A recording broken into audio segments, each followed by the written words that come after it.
In this video, we're going to learn about the unfortunate circumstances about a accounting employee who worked at Ernst Young, and I'm sure you've heard of the big four accounting firms, similar to KPMG, PricewaterhouseCoopers, PwC, or Deloitte. Ernst Young is one of those top four accounting firms. She passed away due to being overworked, and it shows you how toxic the work culture is in a lot of these big four companies. LinkedIn, and she made an announcement about her dream job, but 4 months later, she was dead. Recently, her grieving mother, Anita Augustine, penned a letter. She wrote to EY and accused the company of overworking her daughter. She brought up, and I'm quoting, she brought up relentless demands, unrealistic expectations, bombarding work messages, and glorification of overwork. She says that her daughter was suffering from anxiety, sleeplessness, and stress. One day things got so bad that she was rushed to hospital where she was treated for exhaustion. Reports say later she died of a heart attack. Her mother adds in the letter that Peral's co-workers skipped her funeral. Now, these words in this case have shaken workers everywhere. There is a wave of reactions. Thousands of people have taken to social media. They're sharing condolences and empathizing, sharing their own horror stories. They're calling for accountability in corporate offices. So let's take a brief moment. This woman had passed away as an accounting professional who studied hard, got a top job, wanted to do a good job for herself, for her company, and to kind of keep her parents happy, which is a common thing within Indian or Asian culture, and I'm from that background too. Let's look at some of these key phrases here that the mother wrote in an open letter about the toxic work environment. It shows you people are really reaching their breaking point here. And it's not just, people in the West or Gen Z or millennials who are having mental health issues within the West. It's not just one demographic or the other, men dropping out of society. We see some women on TikTok having mental breakdowns. It does seem to be a global issue where people are seeing how ridiculous this system is, how inefficient it is, and how kind of abusive it is of workers. Relentless demands, unrealistic expectations, bombarding emails, glorification of overwork, anxiety, sleeplessness, and stress. Now, when it comes to accounting professions or any profession, typically there might be a busy period, maybe around the end of the tax year, around a particular presentation, quarter end, reporting for the board of directors. But the way this corporate environment has become, it's all about always manufacturing a sense of busyness, manufacturing a sense of urgency. So that's why if you work in a corporate environment, really gauge the difference between what is really urgent and what's not. And people might say, oh, that's basic time management skills, prioritizing your workplace priorities, what your manager needs to do versus what would be a nice to have or an extra piece of work.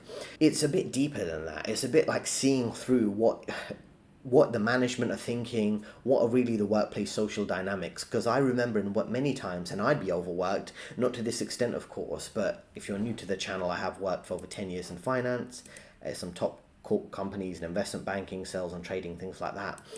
I would just basically push myself to the point of, let me see how I can max out. I want to be the best employee. And that really didn't work out. And then I started to gauge, okay, what is an urgent? What's going to get my name out there? Because that's what matters, is the visibility. And unfortunately, if you're in an environment, and many of these big four accounting firms have that reputation of just basically overworking people, and everyone's scared to speak up about it because it's really going to negatively impact their career. So let's go through a bit more details about her story and see what we can learn to help you in your career. So firstly, it says the headline here, she's a 26-year-old, she'd recently graduated, she's working in India where they do have a bit more of a tougher workplace environment, and she passes away after 4 months of working long work hours, right? And her manager would send her work tasks with deadlines, for the next morning, and she'd get these emails late at night. So the point is, in terms of separating workplace dynamics, many people these days, particularly I would say if you're in your 20s, 30s, many people can't afford to say buy houses, have kids and things like that. So you don't have excuses that you can leverage effectively. And if you want those excuses, you have to make them up.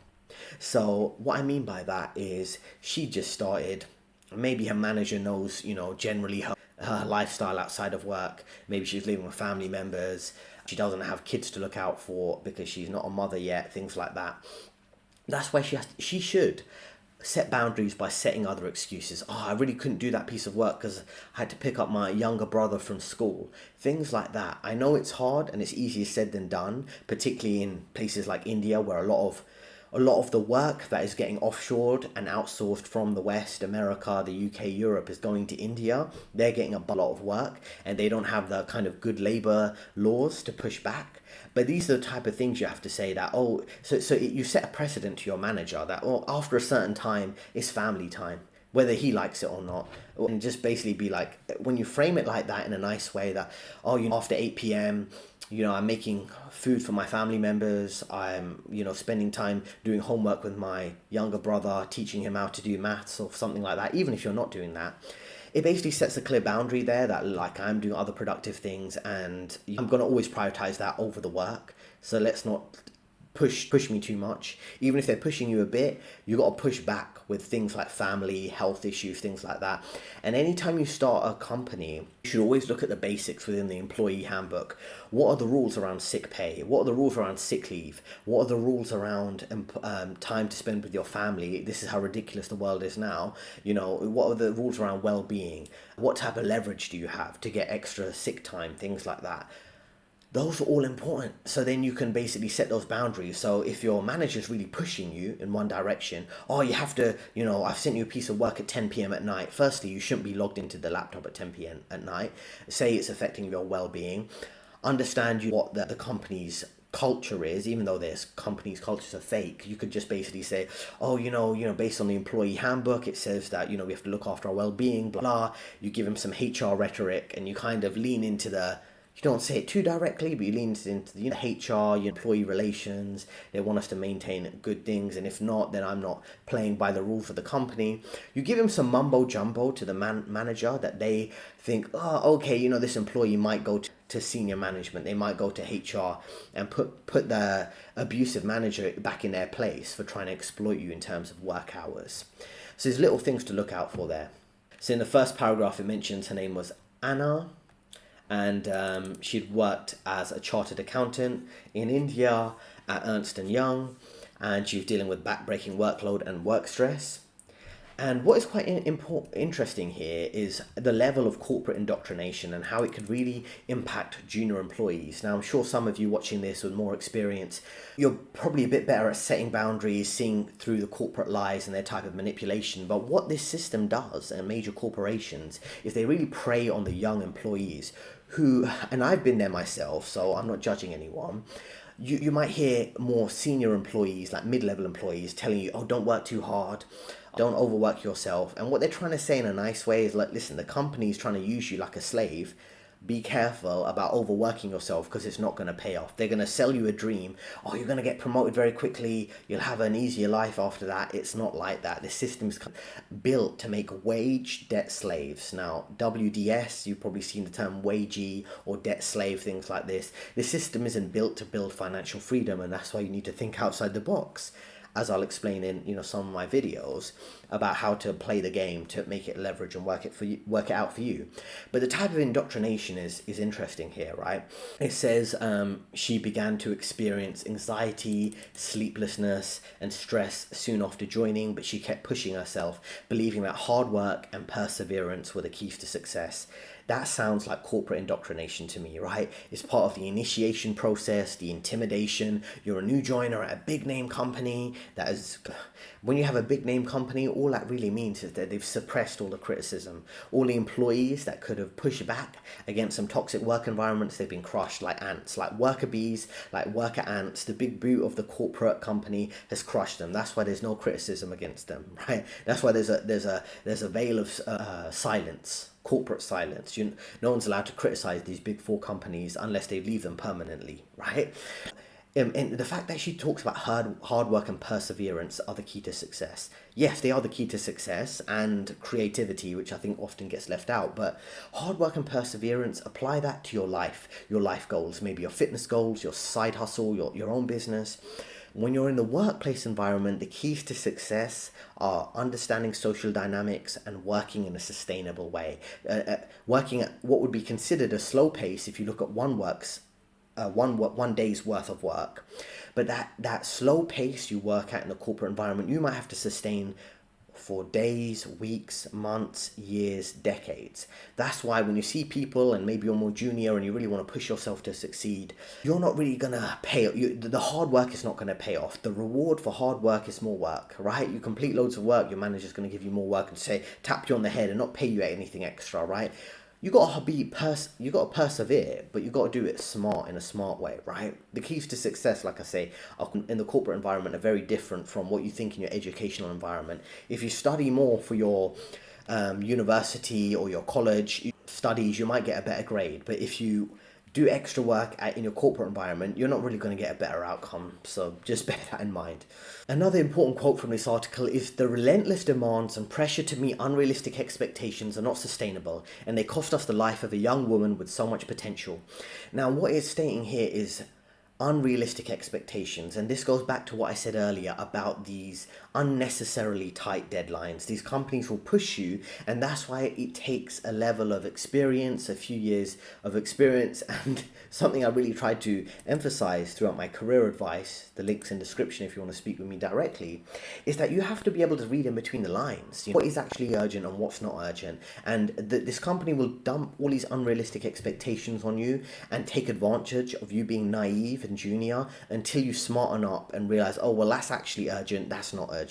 This is a reasonable expectation, that's not. Being able to push back in a nice way in an email to set the boundary with your manager is very important.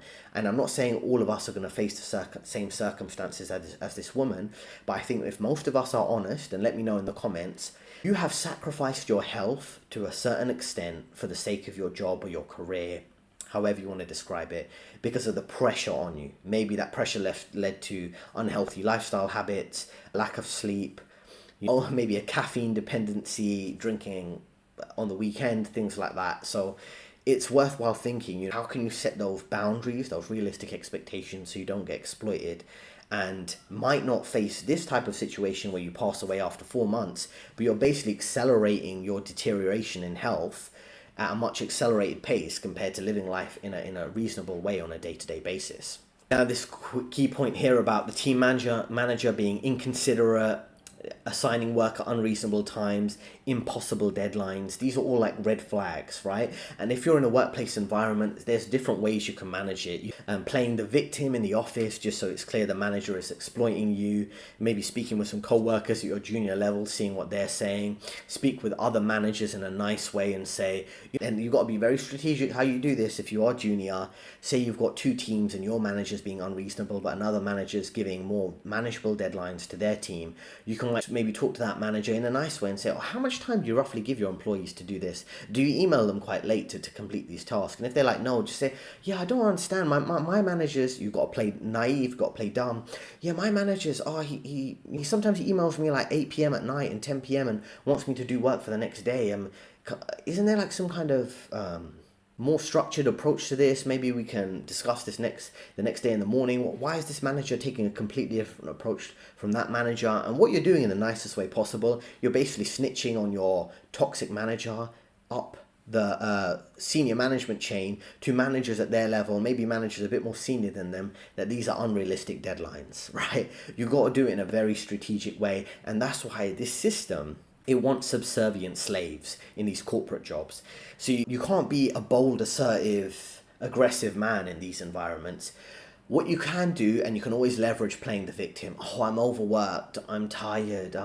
I'm really trying to do my best. Can I get the input of another manager? What's the general deadlines here? Does everyone work after 8 p.m.? Why is this urgent? I'm really struggling to do this. Can we have some more? See, playing the victim is much better than going to the manager and saying, listen, I'm getting paid a certain amount.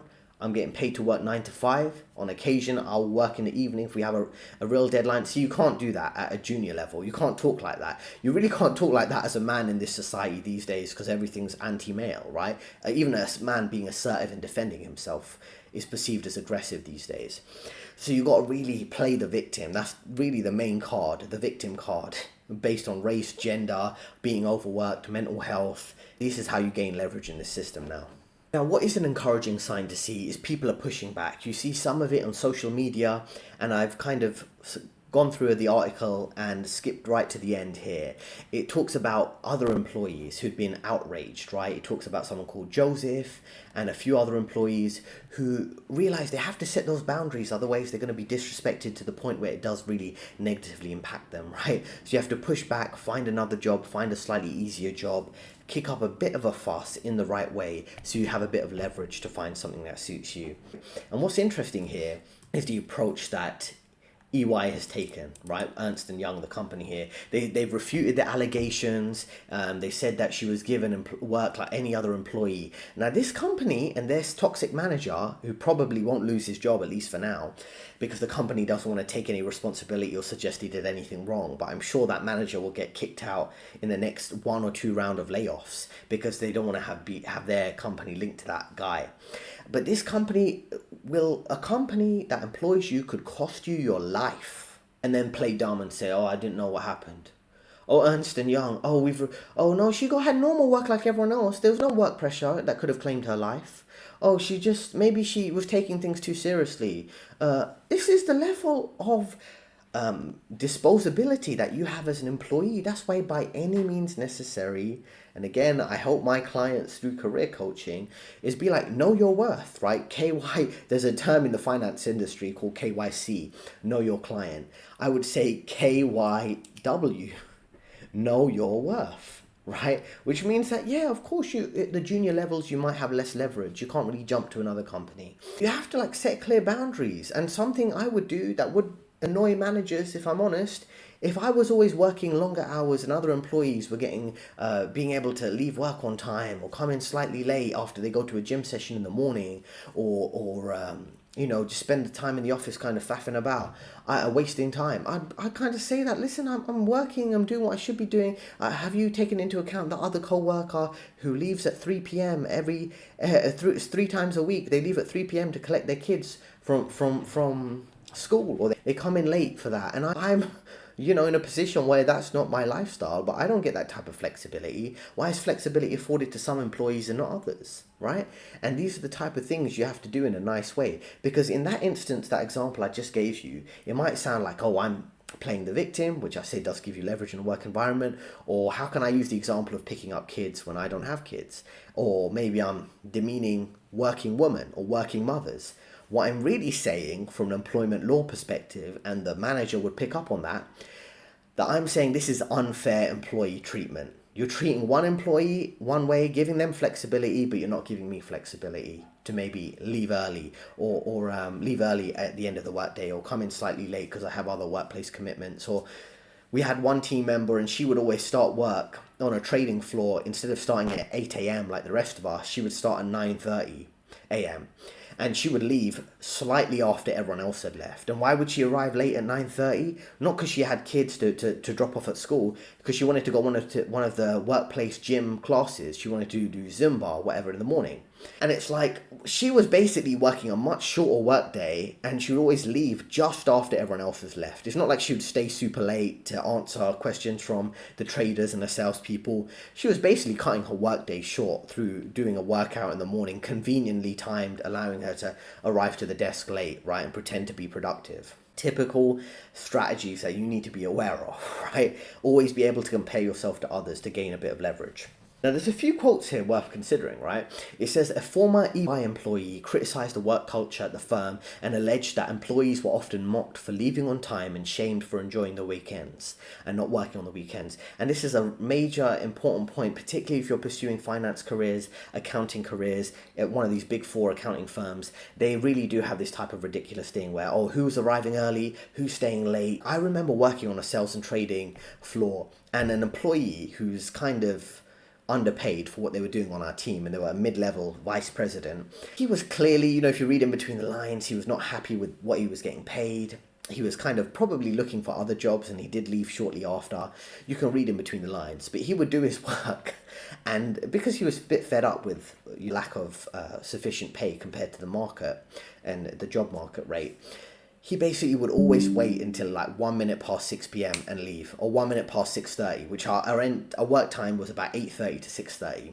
And 1 minute after 6:30, he would leave. And one time the managing director called him on it. Oh, why'd you always leave? I was 6:30 and now you're leaving immediately. And he's like, well, what do you want me to do? I've done my work. And this is what companies don't want to acknowledge, is that not every day is busy. Not every day requires you to leave at work on time. Some days are less busy, and people have to stretch their work to pretend that they're super busy. You have to pretend to work. You have to literally come up with time-wasting ideas throughout the workday sometimes just to pretend to be busy so you can get through that, so you can reach that end of day time. Oh, I'm going to leave at 6:30 today because 6:30 is the end of our workday, so I'm going to have to make up things from 2:30 to 6:30 to pretend to be busy, rather than being able to leave at 2:30. This is how outdated and ridiculous the workplace environment is. Now, if you have that flexibility where times are quiet and we have trust in our employees because they're adults, they're not children, we don't have to treat them like daycare, and it's 3 p.m. so that the kids can leave the school, and it's 6:30 p.m. and the sales and traders can leave, for example. If it's quiet one day, let someone leave at 2:30. That's what I would do as a manager if I was in some of these roles, right? So this is a very crazy scenario. I hope you've managed to learn from this. If you want some career advice, links in description. Reach out to me, we'll speak directly. Let me know what you think about this instance in the comments. How are you setting clear boundaries with your manager so you don't end up like this? And a word of advice for anyone out there: if you are junior in your career, I will help guide you through this type of scenario so you don't end up getting exploited to the same extent. Don't believe the corporate lies. You have to be able to see through them. Thanks for listening. Link in description to speak to me. 2 recommended videos on the screen right now, and I'll see you next time.